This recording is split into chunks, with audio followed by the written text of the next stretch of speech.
I've updated my free compressor plugin with a new look. So now you can grab either look from my website, apmastering.com. It's 100% free, and I've also now made it open source. So anyone who knows how to code C++ can take a look at my code, make a version themselves, or even suggest some changes that I can include in my version. But whether you want to download the source code or you just want to download the plugin and use it, you can head over to my website, apmastering.com, and the links and information is over there. So I've already got a bunch of feedback from you guys. One of the hottest requested features was presets. So people want to just be able to select 1176 or whatever other plugin, G-Bus, emulation preset, and just select those presets and have it sound like all of those different types of compressors instantly for free. Now I agree, a lot of people are going to like a feature like that with presets where you can just select emulations, but one of the original ideas for that plugin was to make it more advanced, so you really had to know what you were doing to use it. So presets sort of go against that idea,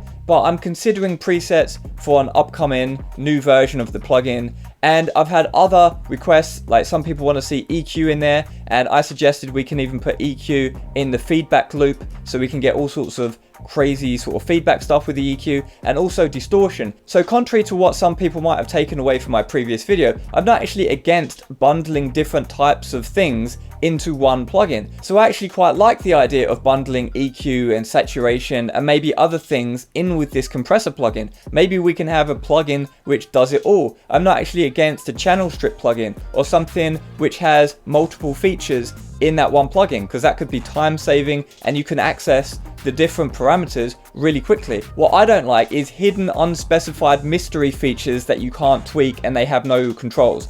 I like explicit features where there's actually knobs that you can tweak in useful ways so that you can have full control over those bundled features, turn them off when you don't want them, and turn them on and tweak them in the way that you want when you do want them. So I've actually got plans to improve this compressor plugin, and maybe I'm going to morph it from being a compressor into some full features thing with EQ and saturation and compression. So maybe you could just load this one plugin on all of your tracks, and then you've got insane control over everything and can really shape the sound of a mix really quickly with this one plugin. And maybe that could even be linked up to a hardware controller. I've got all sorts of plans that I could do in the future. So let me know what kind of features you would want in the comments down below. I know there's so many EQs and compressors and reverbs and everything that you'd possibly want already, but there's a lot of room to do weird combinations of these plugins in ways that people haven't been doing them before. So I made my EQ debunking video where I'm going through all of the different EQs and showing you how you can just get the same results with one EQ.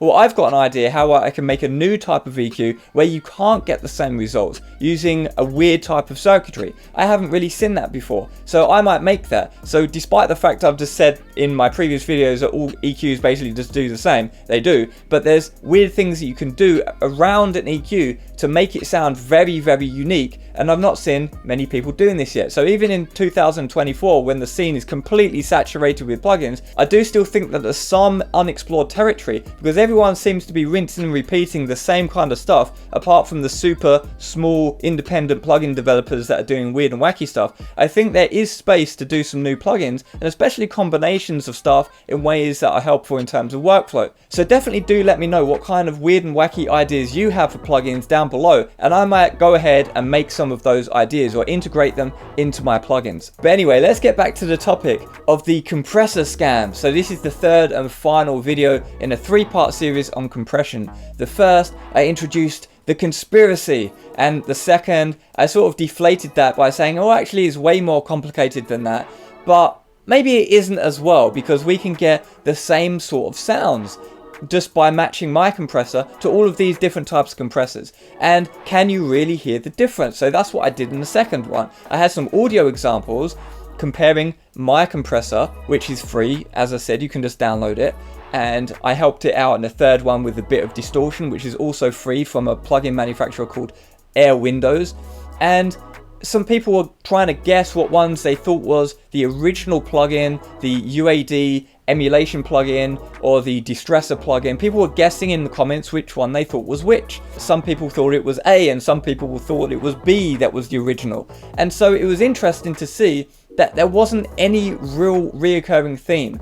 Some people guessed this way, some people guessed that way.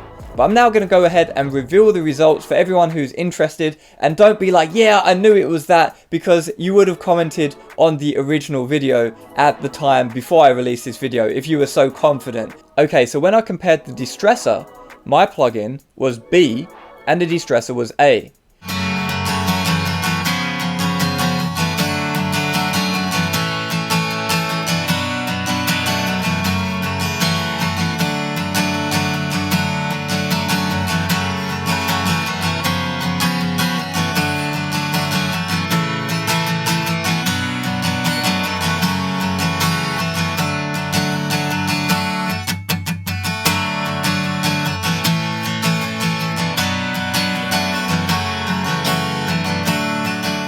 When I compared the Alicia compressor plugin, my plugin was A and the Alicia compressor was B.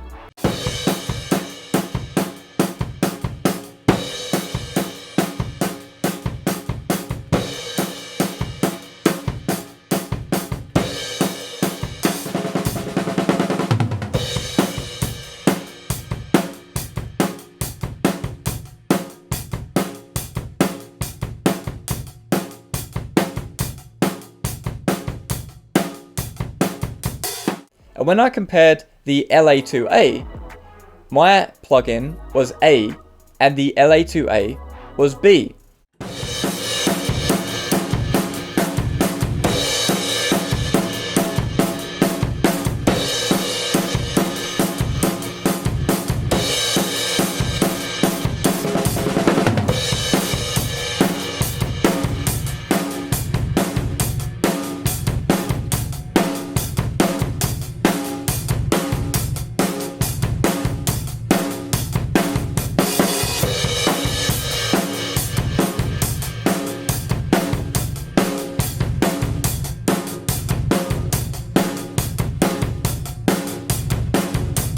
Some people said that the low end of A was warmer and it sounded fuller and nicer, so that's why they thought that the LA2A was A rather than B, but the LA2A was actually B. So if you thought A sounded warmer and nicer and more lush, well, that was my plugin with the Air Windows distortion. I really like doing this kind of stuff, blind A/B testing and ABX testing, because it absolutely deletes all of the bullshit, because now people actually have to use their ears and make a confident decision based on what they're hearing just from the audio alone, without any influence from how expensive something is, what the aesthetics of the interface is, none of that, because they don't know which one it is. So if they say, oh, A is definitely better, well, maybe A is the cheap one, the free one, or the one that's considered not as good. So people are more tentative when they give opinions normally when it comes to blind A/B testing, because if there's one plugin which is supposed to be obviously better and one plugin which is supposed to be somehow crap or whatever, and then they say, oh no, the crap one, it sounds so warm and lush and open and transparent and full and sweet. What was it on the Plugin Alliance website, that honey is oozing out of the speakers or some nonsense like that? If they give all of these adjectives and hype it up in this way that it's supposed to be so great, and then they choose the wrong one, they choose the free one instead of the expensive one, then it is obviously going to make them look really silly if they're trying to prove that the expensive one is better. So all of the hype and the marketing and the nonsense is just completely removed, and we're just exposing what matters. The sound, the audio, listening, using our ears, that's what matters. And that's what I love so much about doing these kinds of tests.